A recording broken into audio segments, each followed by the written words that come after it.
do Pai, do Filho e do Espírito Santo. Amém. Glórias a Deus. A paz seja convosco. Amém. Deus é bom, maravilhoso, bendito. O Senhor age nas menores coisas. Nós oramos para que o Senhor abençoasse a viagem do João e da Luísa, e eles foram, estiveram bem e eles voltaram bem. Glória a Deus. Resposta nas nossas orações. O Senhor, Ele cuida também até da parte elétrica, você viu? Aqui, entendeu? Gente, podia ter queimado o laptop, o projetor aqui nessa brincadeira aqui, a caixa era um prejuízo dos R$2.000, entendeu? Aprova o Senhor que a querida estivesse ali e ó, puxou, entendeu? O Senhor, Ele cuida de todas as coisas. O Senhor, Ele é maravilhoso. E nós temos que louvar e adorar o santo nome do Senhor por todas as coisas. Semana passada, estivemos meditando sobre o tema Jesus vem para aqueles que precisam dele. Pastor, Jesus Cristo não vem para todo mundo? Não, Ele não vem para todo mundo. Ele vem para aqueles que precisam dele, que o reconhecem como Senhor e Salvador, aqueles que se submetem à sua palavra. Independência é o outro enfoque da coisa. Independência, o grande objetivo das pessoas. O que é independência? Eu me basto. Não preciso de ninguém, não preciso de nada. O versículo que ficou da semana passada, versículo 3 e 4 de João, capítulo 5. Sob esses pórticos estavam deitados pelo chão numerosos doentes, cegos, coxos e paralíticos, que ficavam esperando o agitar da água, porque de vez em quando o anjo do Senhor descia à piscina e agitava a água, e o primeiro que descesse, logo que a água fosse agitada, ficava curado de qualquer doença que sofresse. Independência. O desejo de muitos jovens. O jovem, na hora que ele começa a crescer, ele fala assim: eu quero ter a minha vida, eu quero tocar o meu barco. Sendo que a palavra de Deus, ela dá instruções bem claras. Quando você vai constituir uma nova família, aí sim você é abençoado por Deus para sair da tua casa e viver uma nova vida. Esse sentido de independência, que não atinge apenas os jovens, mas atinge o ser humano numa condição geral, é algo que nos é inserido na nossa vida, no nosso coração. A gente viveu isso com o nosso filho, que ele passou no concurso, foi. O coração da Rosângela ficou que nem uma mexa, porque não é o tempo. E aí a gente fala assim: não, mas qual que é o tempo? O tempo, segundo a palavra de Deus, é para constituir uma nova família. Interessante, que é totalmente contrário ao ensino que se é dado nos dias de hoje. A palavra de Deus, pelo contrário, nos exorta a uma dependência de Deus e não uma independência. Um cego ou paralítico, invariavelmente, era dependente, e eles são usados como exemplo para quem Jesus vem. Você pode não ter uma dificuldade física como essa, mas andar à mercê da sua própria sorte, à mercê da sua própria vontade, à mercê dos seus próprios desejos, é extremamente perigoso, porque leva você a uma morte espiritual. Entenda que a independência é algo perigoso, é como um abismo que chama outro abismo. Daqui a pouco você não vai precisar de mais nada e você acha que você pode lidar com a sua vida, tomar suas decisões. Pessoas fazem assim na igreja. Elas estão numa igreja e aí elas decidem que não, elas vão estudar em casa, vão ler em casa. Quantas pessoas nós conhecemos que vivem nessas condições? Em que olham e falam assim: não, eu sou crente, eu tenho comunhão com Deus, mas eu não congrego com o próximo. É totalmente fora da palavra de Deus. Cuidado com a morte espiritual. A palavra de Deus tem como título, no dia de hoje, na noite de hoje, Jesus, cura física e cura espiritual. Não é apenas cura física que nós precisamos, mas nós precisamos de uma cura espiritual. Cheio de macaquinho no seu ombro, cheio de portas fechadas, cheio de salas que nunca foram abertas no seu coração, que precisam ser curadas e tratadas. Evangelho de João, capítulo 5, primeiro versículo em diante. Vamos abrir a palavra de Deus. Evangelho de João, capítulo 5, verso 1 em diante. Você só não precisa ler sua Bíblia se você souber o texto de cabeça, tá? Senão você precisa ler para acompanhar comigo. Assim diz a palavra de Deus. Passadas essas coisas, havia uma festa dos judeus e Jesus subiu para Jerusalém. Ora, existe ali, junto à porta das ovelhas, um tanque, chamado em hebraico Betesda, o qual tem 5 pavilhões. Nestes jazia uma multidão de enfermos, cegos, coxos, paralíticos, esperando que se movesse a água, porquanto um anjo descia em certo tempo, agitando-a, e o primeiro que entrava no tanque, uma vez agitada a água, sarava de qualquer doença que tivesse. Estava ali um homem enfermo, havia 38 anos.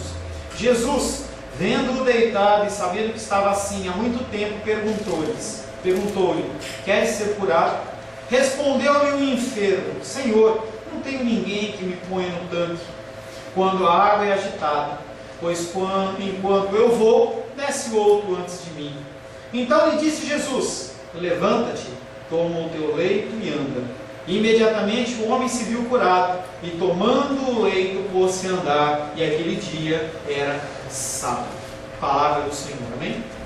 Senhor, em nome de Jesus, nós lemos a tua palavra que é rica, a tua palavra que é a espada, a tua palavra que é o nosso norte, o nosso guia, a tua palavra que é aquela que nos mantém vivos, Pai. Nós queremos nesta noite ouvir um recado santo do seu coração, Pai. Pai, em nome de Jesus, peço a tua capacitação, que o Senhor venha falar comigo e através de mim. Te agradeço, Pai querido, porque tu és bom e a sua misericórdia dura para sempre. Quero pedir mais uma vez que os meus irmãos e as minhas irmãs, eles possam, Pai querido, abrir os seus corações para ouvir um recado santo, em nome de Jesus. Amém.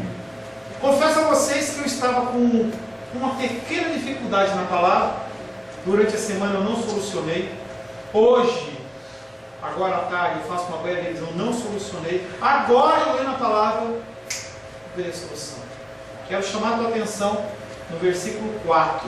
Nós já passamos por esse versículo, mas eu vou ler de novo com você.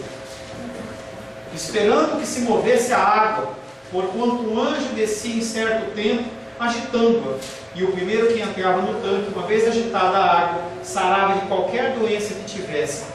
Na sua Bíblia, não tem? Não tem o quê? Eu sei que não tem. Eu sei que não tem. Nas outras Bíblias que tem, ela está entre parênteses ou entre colchetes. Sim ou não? O que significa no texto bíblico quando está entre parênteses ou entre colchetes? Quer dizer que aquele texto que foi traduzido, ele não consta na maioria dos escritos originais. Pode ser verdade e pode não ser verdade. Tá bom? Guarde isso aí que nós vamos no desenvolvimento do texto. Você vai ver por que eu fiz essa observação. O primeiro versículo que nós vamos meditar tem João capítulo 5, verso 5. Havia ali um homem enfermo, fazia já 38 anos. Eu tenho 49. Fiz aniversário semana passada. 49 anos. Esse homem tinha 38 anos que ele tinha essa enfermidade. Não se diz que ele nasceu com essa enfermidade, mas diz que por 38 anos aquele homem estava enfermo. E não se fala que enfermidade é. Provavelmente ele foi levado aos pórticos diariamente, porque havia essa esperança de cura através do agitar das águas. E aí eu fui curiosamente fazer a conta de 365 vezes 38 anos. Aquele homem foi levado aproximadamente 13.870 vezes para o mesmo lugar, esperando ser curado. Chovia, calor, sem gente para levar, dificuldade, mas aquele homem, dia após dia, ele se submetia a algo porque ele precisava da cura. A gente olha na figura desse homem, um homem pelo menos perseverante. E aí eu posso imaginar o coração daquele homem, dia após dia, indo para aquele lugar e retornando para o seu lar parado, com aquela enfermidade. Exemplo de perseverança. João não identifica a doença do inválido, mas nós vamos ver que a partir do versículo 7 é identificado como alguém que era paralítico, aleijado ou simplesmente fraco, alguma deficiência muscular ou uma deficiência óssea que não permitia que ele se movimentasse. Toda aquela multidão que estava lá, que o texto fala que jazia, ela sofria de enfermidades e era definido entre cegos, coxos e paralíticos, pessoas que não enxergavam, pessoas que não tinham mobilidade ou que faltava algum dos membros. Todos eles estavam com aquela enfermidade. Aquele homem, ele tinha sido escolhido como um representante daquela multidão. A cura que Jesus fará não se dirige somente a uma pessoa, mas ele está fazendo uma alusão a todo aquele grupo. É um sinal de libertação daquela multidão que era excluída. Você lembra que cultos atrás nós falamos que as pessoas que tinham esse tipo de enfermidade, elas não podiam entrar no templo. Elas não tinham a autorização, elas eram barradas, não pelos diáconos, porque não havia figura diaconal ainda, mas os guardas do templo não permitiam que aqueles homens entrassem. E eles podiam apenas ficar lá fora. E o texto bíblico diz que eles jaziam, eles estavam deitados, realmente largados. Jesus Cristo vem para esses que são marginalizados, miseráveis e submetidos a uma lei que é entendida de forma literal. Você acha realmente que Deus, Ele queria que as pessoas elas fossem excluídas? Hoje pela manhã a gente trabalhou um pouco um texto em que fala para a gente dar lugar à ira. E aí fica um texto tão estranho, porque Deus está falando para perdoar, e como é que fala para dar lugar à ira? E aí eu expliquei para as pessoas que não é para você dar lugar para você ficar irado, e sim que é para você deixar a ira de lado, porque o Senhor é seu vingador. E aí a maioria das vezes fala assim, como é que a gente entende isso? Meditando na palavra e não lendo a palavra. Qual a diferença, pastor, de você ler e meditar? Você gasta, você demanda tempo no estudo. Você não olha um versículo e não sai correndo desesperadamente porque você tem que acabar o capítulo. Você quer entender que cada palavra ali pode trazer um recado para a sua vida. Pode ser algo especial que está escondido, que vai vir para trazer luz à sua vida e uma decisão para você. Assim é a palavra de Deus.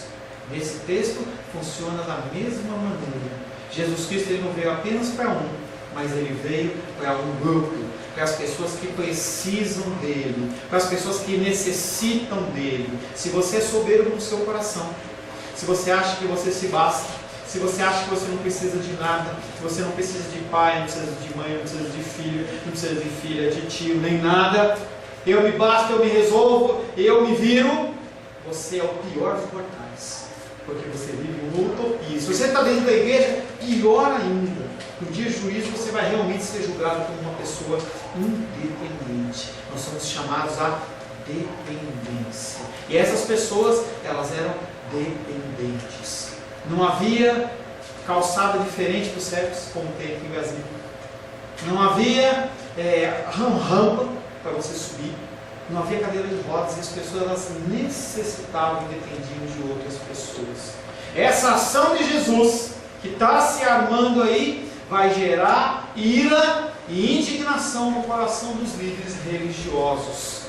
Assim se explica a violenta reação dos dirigentes que imediatamente pensaram em matar Jesus. A gente vai ver lá no versículo 18, 5:18. Por isso o quê? Pela cura daquela pessoa. Em que dia? No sábado. Por isso, pois, os judeus ainda mais procuravam matá-lo, porque não somente violava o sábado, mas também dizia que Deus era o seu próprio Pai, fazendo-se igual a Deus. Eu explicava hoje pela manhã que a figura de Pai no Antigo Testamento ela não era uma figura comum.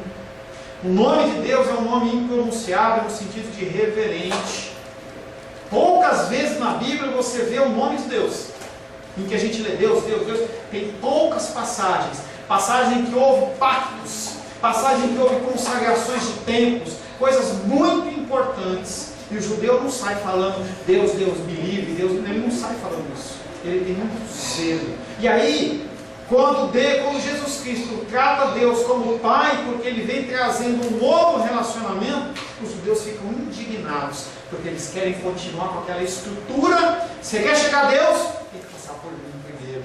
Já falei para você e volto a falar, eu não sou o canal de Deus para ninguém. O canal de Deus para você chama-se Jesus Cristo. É Ele que tem que reger a sua vida, não é eu. 38 anos desperdiçados na vida. E de semelhante modo, 38 anos desperdiçados pelo povo de Israel no deserto. Pastor, não era 40? Houve 38 anos de desperdício. Deuteronômio 2,14. Não é coincidência os números que estão na Bíblia todos. Deuteronômio 2,14 diz: o tempo que caminhamos desde Cades Barneia até passarmos o ribeiro de Zered foram 38 anos, até que toda aquela geração dos homens de guerra se consumiu no meio do arraial, como o Senhor lhe jurara. Aquele povo estava em pecado, o Senhor falou: vocês não vão entrar na terra prometida, vocês vão morrer. E aí eles ficaram dando volta por 38 anos, mais 2 dos 40 que eles chegaram na terra prometida.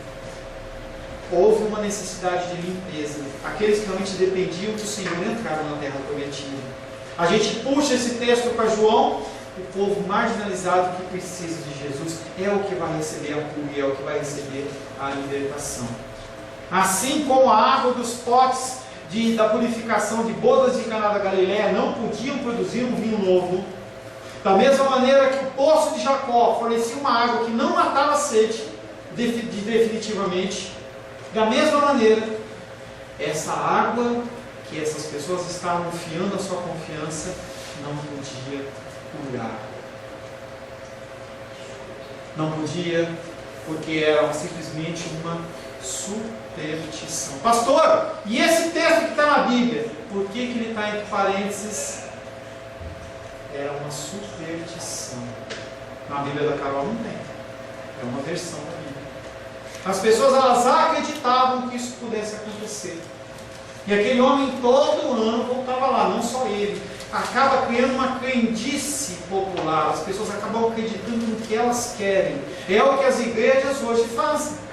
Elas começam a inventar propósitos mirabolantes, uma série de coisas, não estão na Bíblia, e é uma coisa que eu falei hoje de manhã também. Quando alguém trouxer para você algo novo, você fala para assim: mostra na Bíblia, mostra onde está, mostra onde está que é herege, mostra para mim. Eu quero apenas aprender. Se você está perante uma pessoa que realmente está querendo ensinar a Bíblia, duas coisas ela pode fazer. Uma é te ensinar. Outra é falar: eu não sei, vou procurar para te ensinar. A terceira é a pessoa que ela é soberba e não quer entrar nos méritos da questão, porque ela quer continuar dominando você através da ignorância. Você tem que entender se a coisa ela está na Bíblia ou não, se ela rege ou não a sua vida.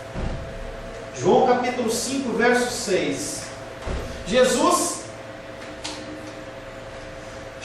vendo-o deitado, sabendo que já estava assim havia muito tempo, perguntou-lhe: queres ficar curado?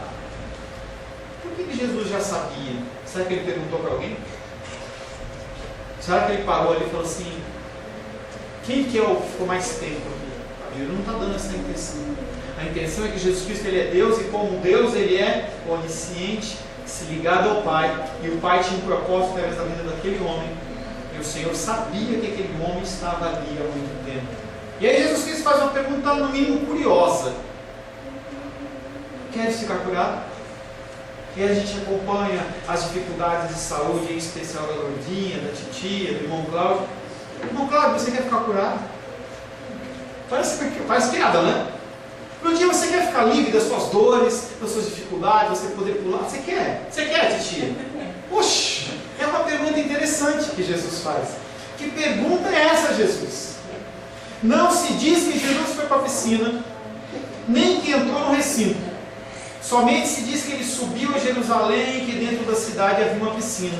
Sem mais explicação, Jesus, aparece no meio da multidão lá. Eu acho que necessariamente ele não se teletransportou, mas não tem intenção se ele passou, se ele não foi, se ele pediu permissão, simplesmente mostra a situação que ele estava lá. A multidão que aí está é a massa marginalizada que existe em Jerusalém. E eu volto a falar mais uma vez sobre os excluídos e a igreja de Deus. As pessoas elas têm feito a igreja de algo muito mais social. E às vezes eu me questiono sobre uma série de coisas que eu vejo na internet. Não estou falando de aberração não, mas você separar momentos para alguns tipos de comunhão. E eu fico pensando, será que isso é um propósito de Deus ou é apenas um motivo para entreter o meu coração e o seu coração? Eu não sou contrário a nós termos lazer. Não sou contrário a gente fazer uma tarde disso, uma tarde daquilo, mas o tempo da igreja, será que é um tempo para ser usado para você aprender de algo, ou é um tempo para você ficar felizinho no seu coração? Volto ao exemplo da enfermidade. Ontem eu tive lá no velório da irmã Glória, e eu pergunto para você, se você tiver uma enfermidade hoje terminal, você gostaria de passar o teu tempo buscando uma cura ou buscando alegria, lazer? É lógico que depende da situação.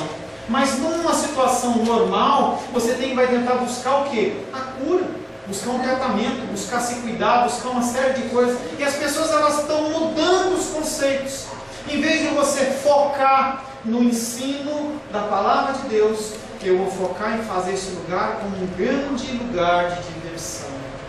A igreja nunca foi um lugar de diversão. Pastor, por que você está falando isso? Eu quero convidar você a ler o Antigo Testamento e procurar lá, entendeu? Excluindo as festas que eram específicas de adoração a Deus.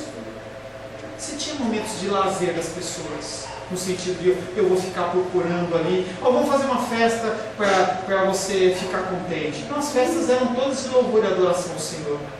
No Novo Testamento a mesma coisa. Quando você entra em igreja primitiva, a mesma coisa. As pessoas elas estavam muito mais preocupadas com a salvação de uma iminente condenação de alguém do que realmente de ficar estourando fogos. E aí a gente, quando se foca no social, no sentido de lazer, a gente para de prestar atenção no próximo, que são os excluídos, que são os marginalizados, que a palavra está falando aqui. As pessoas elas estão enfermas, as pessoas estão doentes, e elas estão apenas preocupadas no lazer. Não é esse o foco de Deus. Você tem que ter lazer, mas não é o foco principal de Deus. De forma diferente da do paralítico, que está em Marcos capítulo 2, verso 1 a 12, que é a história daquele paralítico que está lá enfermo também há muito tempo e os seus amigos carregavam uma maca, tentando chegar com aquele homem perto de Jesus, e Jesus estava numa casa lá e não conseguiam chegar porque havia muita gente, e eles sobem no telhado, abrem lá o telhado, descem a figura do doente para que Jesus fosse curado. Diferente disso, em que o homem se apresenta para ser curado, Jesus Cristo foi e escolheu aquele homem. Jesus Cristo falou assim, é ele. E aí eu pergunto para você, por que foi ele? Por que não foi o cara do lado, ou da frente, ou de trás? Entenda que Deus ele é soberano. E aí quando você se encontra em algumas encruzilhadas da sua vida, em que você fala assim, por que aconteceu isso e não aconteceu isso? Por que esse foi privilegiado e não fui eu? Por que com ele aconteceu e comigo não acontece? Você vive debaixo das mãos de um Deus soberano. E aí você tem que entender que tudo coopera para o bem daquele que ama a Deus, que é chamado segundo o seu propósito. Se você não tiver essa confiança, você está perdido.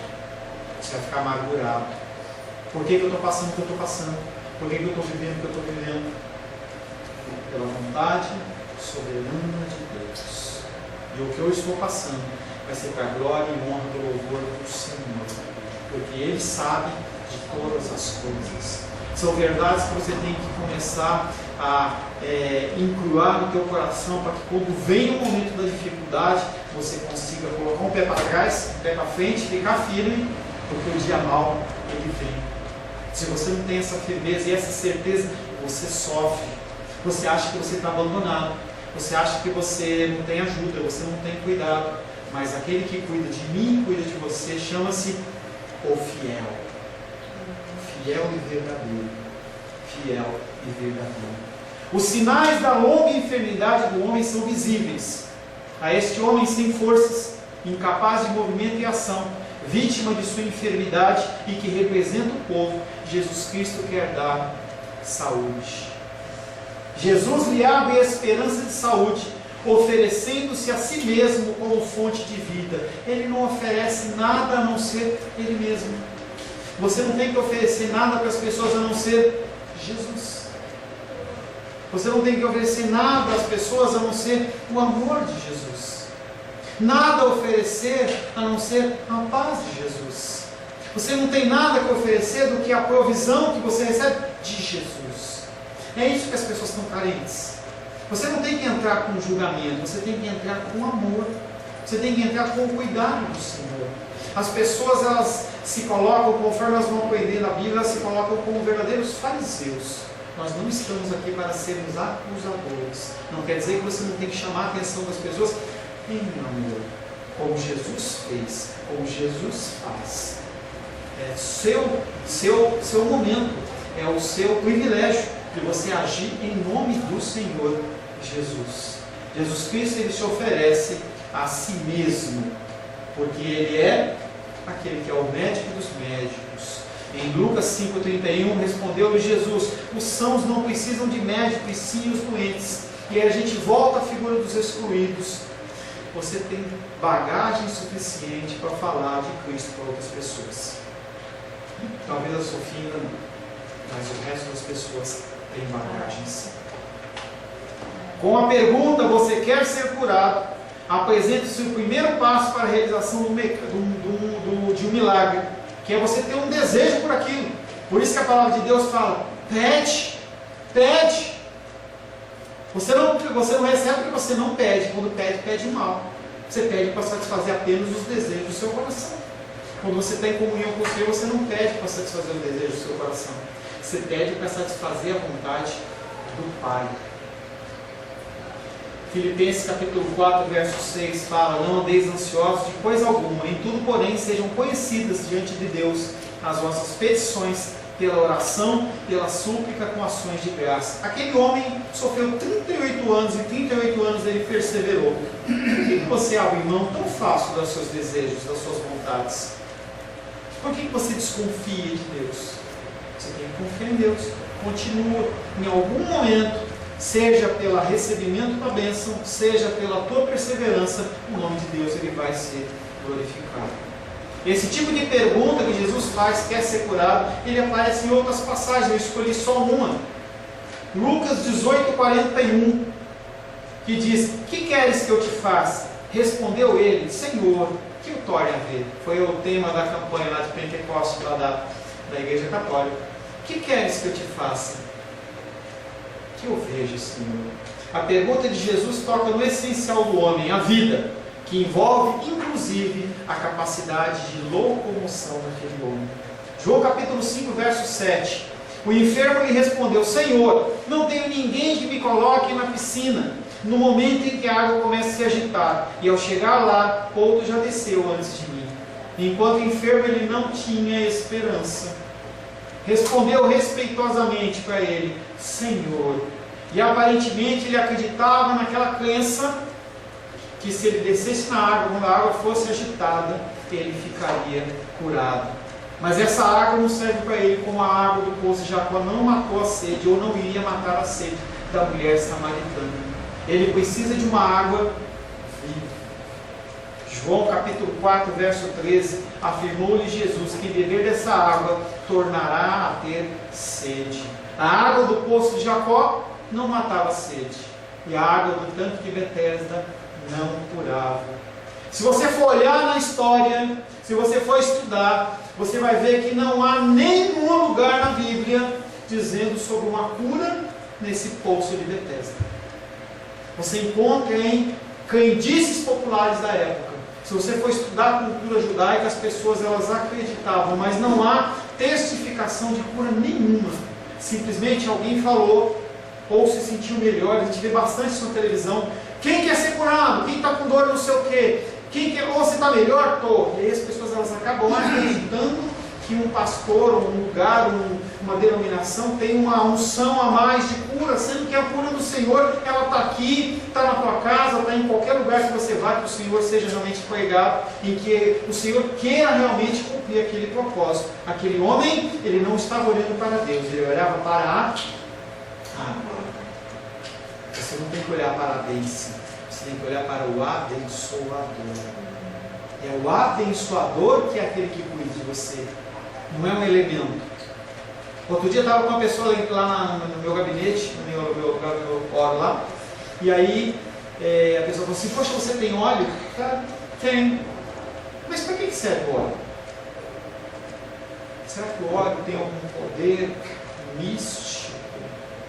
Será que se eu deixar o óleo enterrado, se eu levar o óleo no monte, será que eu levar, como a gente vê os pastores, eles colocam aqueles galões desses de água, 20 litros de água, lá para o monte para consagrar a água no monte, a água fica mais abençoada, magnetizada? A palavra de Deus não fala isso. E aí eu já falei para vocês. Aquele texto que diz que a unção com óleo quebra o jugo, não está falando sobre um óleo que é um óleo espiritual, porque não existe óleo espiritual. Não existe poder místico num óleo. Você tem que tirar essa crença do teu coração. Isso é religiosidade. Quem cura é Deus. Não tem um vidrinho com porção de poder de Deus. Não existe isso. Usa o teu racional. E não é ser cético, não é acreditar que não há o sobrenatural. Existe o sobrenatural, mas o Senhor, Ele usa o que Ele quiser. Pode ser óleo de cozinha lisa, pode ser o que for. Ele usa como Ele quiser. É apenas uma simbologia. Quando nós tomamos Santa Ceia, o pão, ele é um pão. Se você não sabe, eu vou comprar na padaria. Ou eu, Rosângela, você sabia disso? Que ele não é do céu que ele desce. Eu não fico em oração, ou suco de uva lá. Gente, são elementos naturais. Às vezes, quando eu vou fazer visita para alguém e eu não tenho suco de uva, eu vou lá e compro aquele suquinho de uva lá de caixinha, e ele é apenas um elemento. Não tem poder nele. A gente tem que parar com isso. Esse homem olhava para a água como a sua salvação. Ele e toda aquela multidão. Enquanto Deus abençoador estava disponível para eles. Deus pode curar através da água? Pode. Pode curar através do óleo? Pode, mas não é o normal, não é o natural.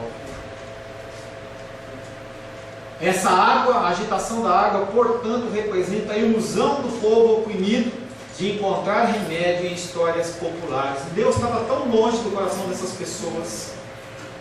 Essas pessoas, elas não tinham realmente mais contato com Deus. Elas não podiam nem entrar no templo para adorar, e se adorasse fora era apedrejado. Que contato, que relacionamento essas pessoas tinham com Deus? Nenhum. Infelizmente, os olhos daquele homem estavam na água e não em Deus. A profundidade do seu desejo de cura pode ser medida por sua presença persistente junto ao tanque quando as águas eram agitadas. Mesmo que ele não tivesse nenhum amigo para colocar ele dentro das águas, aquele homem ele era perseverante.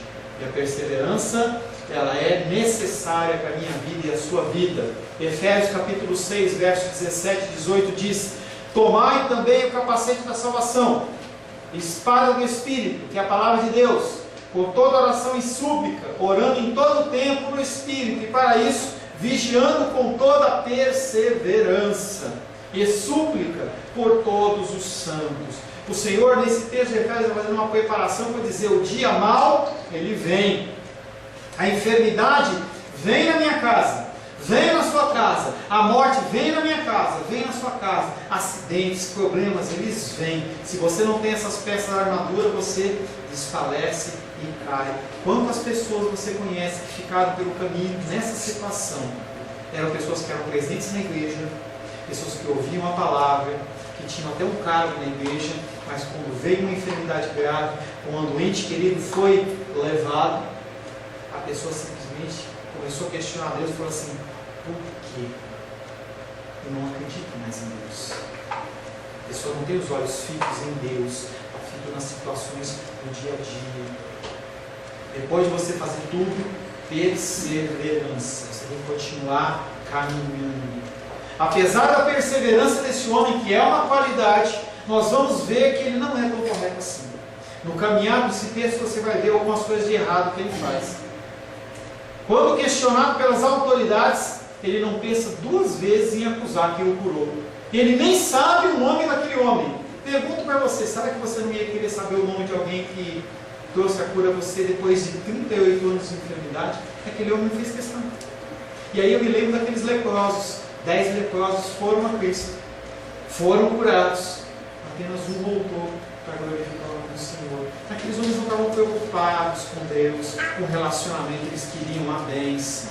É o que a igreja hoje quer, a bênção. Resolve o meu problema hoje, Senhor, é agora. Por isso que campanha é um tema que traz tantas pessoas para a igreja. A pessoa olha o saldo bancário dela e fala assim, estou devendo 500 mil reais. Eu não tenho como levantar esse dinheiro. E aí o pastor pega e coloca lá, campanha financeira, 7 semanas. Aí você faz a sua conta, 7 terças-feiras, dá um mês e um pouquinho, vale a pena eu investir. Porque quem sabe, aqueles 500 mil reais, 1 milhão, sei lá o que esteja de necessidade, Deus ele me abençoa. Que investimento bom, né? Você investir 7 horas da sua vida para ganhar 500 mil reais. Quem não quer isso? Porque a matemática que a pessoa faz é essa. Eu já gastei tanto, eu já sofri tanto, e eu vou porque eu quero ser curado. E aí você entra num processo de barganha que não está na Bíblia. Procura campanha na Bíblia. E semana que vem falar para mim que encontrou, que aí eu venho e falo assim no altar, e falo assim, olha, me perdoe, existe campanha. Acha campanha na Bíblia. Procura alguém falando sobre corrente. Tem corrente sim, mas a corrente que fala aqui é uma corrente que prende você. É jugo, é amarração. Procura aqui campanha. Procura propósito. Procura essa palavra. Você tem que fazer um propósito. Você acha que você convence Deus através de um sofrimento que você passa? Deus ele vai mudar o coração dele? Gente, nós todos aqui temos um QI acima de ameba. Nós temos que parar para pensar nas coisas que estão acontecendo.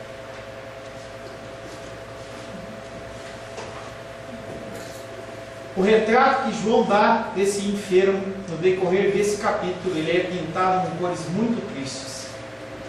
Em termos de iniciativa e fé, esse inválido é o doloroso oposto de alguém que caracteriza um testemunho muito mais forte, que é o cego Bartimeu.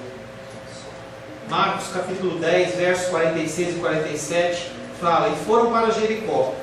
Quando ele saía de Jericó, juntamente com os discípulos e numerosa multidão, Bartimeu, cego, mendigo, filho de Timeu, estava sentado à beira do caminho e ouvindo que era Jesus o Nazareno, pôs-se a clamar, me cura Jesus! É isso que ele falou? Jesus me cura! Eu quero ver! Ele está clamando pela figura de Jesus e fala assim, Jesus, tem misericórdia de mim.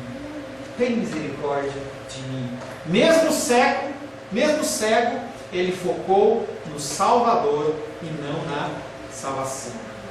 O último versículo de hoje, João capítulo 5, verso 8.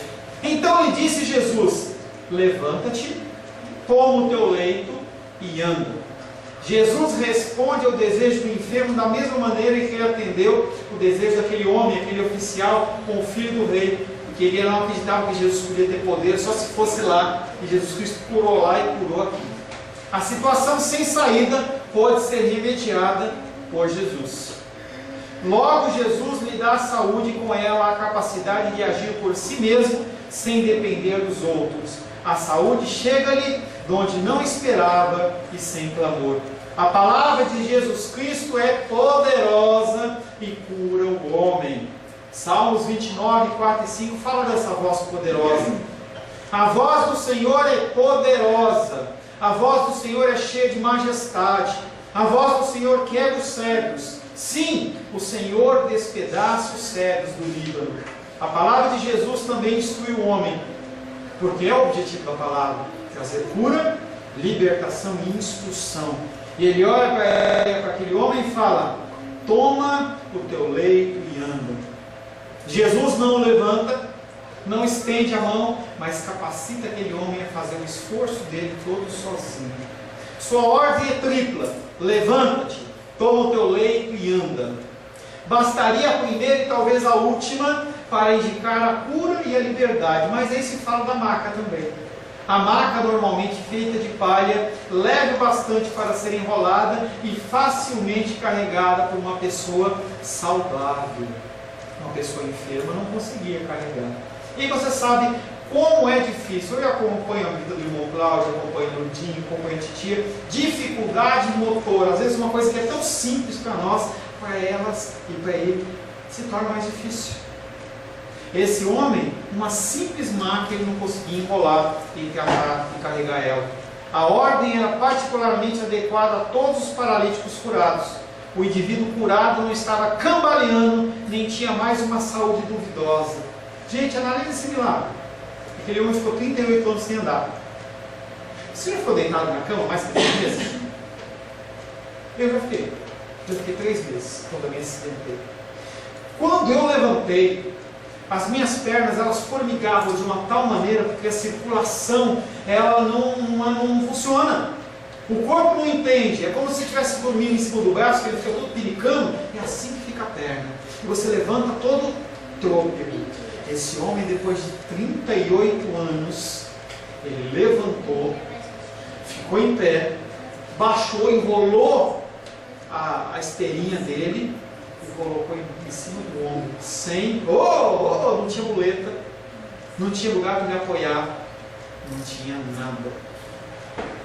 Ele carregava, ela carregava a maca, carregava o homem inválido. Agora o homem é quem a carrega. O homem estava subjugado e privado de iniciativa própria por 38 anos. Agora ele pode dispor de si mesmo com plena liberdade de ação. De homem inutilizado, de um homem sem ação, abandonado e marginalizado, a partir do encontro com Jesus ele passou a ser livre. Feche seus olhos.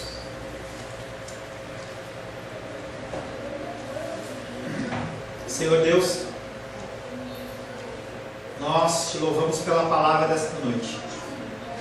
Em muitos aspectos da nossa vida, nós nos encontramos como esse homem que é aleijado, que é enfermo, Senhor. Nós não conseguimos nos movimentar, nós não conseguimos, Pai querido, agir conforme a Tua vontade, mas nós cremos, Pai querido, na mudança e transformação que vem, Pai, que advém da Tua presença. Insere, Pai, no nosso coração o desejo de buscar mais e mais a Tua face. Que nós possamos, Pai querido, olhar para o Senhor, que nós possamos buscar o Teu entendimento. Que nós possamos ter no nosso coração o desejo, o anseio, a necessidade, Pai, como a corça que busca pelas águas, que nós possamos ter necessidade da Tua palavra. Nos dá o entendimento, nos dá, Pai querido, a sabedoria necessária. E, Pai, grava nos nossos corações essas verdades, para que nós venhamos, Pai querido, a ser transformados dia após dia, que a nossa santificação ela possa ser realmente progressiva, e a cada dia nós possamos nos achegar mais à Tua vontade, ao Teu querer e aos Teus propósitos, em nome de Jesus, amém. Glórias ao Senhor. A paz seja convosco. Meu nome é Paulo César. Eu sou pastor da Igreja Cristã Semente de Vida, aqui em Brasília, Distrito Federal. Me alegro que a palavra tenha te alcançado. A palavra faz isso. Ela alcança as pessoas aonde quer que elas estejam. E você foi agraciado com esta palavra. Não que eu tenha nada especial a te dizer. A palavra ela é suficiente e ela usa quem ela quer. E eu me alegro por ter sido um canal para poder te abençoar. Mas eu quero te dizer que não basta você ser um ouvinte, não basta ser uma pessoa que se alegra quando você ouve a palavra de Deus. A vida ela é feita de decisões. Se você está ouvindo essa palavra hoje, eu creio que o Espírito Santo tem um propósito especial com você. Muito mais do que prosperidade, muito mais do que uma cura física, uma cura emocional ou espiritual, Ele quer te alcançar para a vida eterna. Nós investimos nosso tempo, nós investimos as nossas forças em coisas terrenas, mas o Senhor Ele tem muito mais a oferecer. Ele tem sim para você a cura, Ele tem sim para você a prosperidade, mas Ele tem muito mais que isso. Submeta-se a um Deus que Ele é capaz de mudar e transformar a sua vida por completo. Creio que o Espírito Santo Ele é capaz de tocar o teu coração. Quero pedir que você curve a sua cabeça. Senhor, Em nome de Jesus, coloco na tua presença essa vida que ouve esta ministração, que ouve esta palavra. Pai, eu não tenho capacitação nenhuma, mas o teu Espírito ele é capaz sim de tocar nesta vida, gerar nela mudança, transformação, arrependimento, e que ela possa simplesmente bater no peito, convencendo-se que é pecadora e que precisa de um Deus salvador. Não há um caminho a ti, meu Deus, que não seja através de Cristo. E eu lhe peço, Pai querido, que você alcance essa vida e ele possa sim tomar uma decisão pessoal pelo Senhor, em nome de Jesus. Amém. Amém, meu querido. Amém, minha querida. Fico contente que você esteja ouvindo essa ministração até o fim. E peço que você não se limite a ouvir os cultos pela internet. Você procure perto da sua casa uma igreja, um lugar que proclame a palavra do Senhor. Eu oro para que o Espírito Santo te direcione nessa busca, porque muita coisa tem sido oferecida que não é o Evangelho. Eu abençoo a sua vida em nome de Jesus. Amém.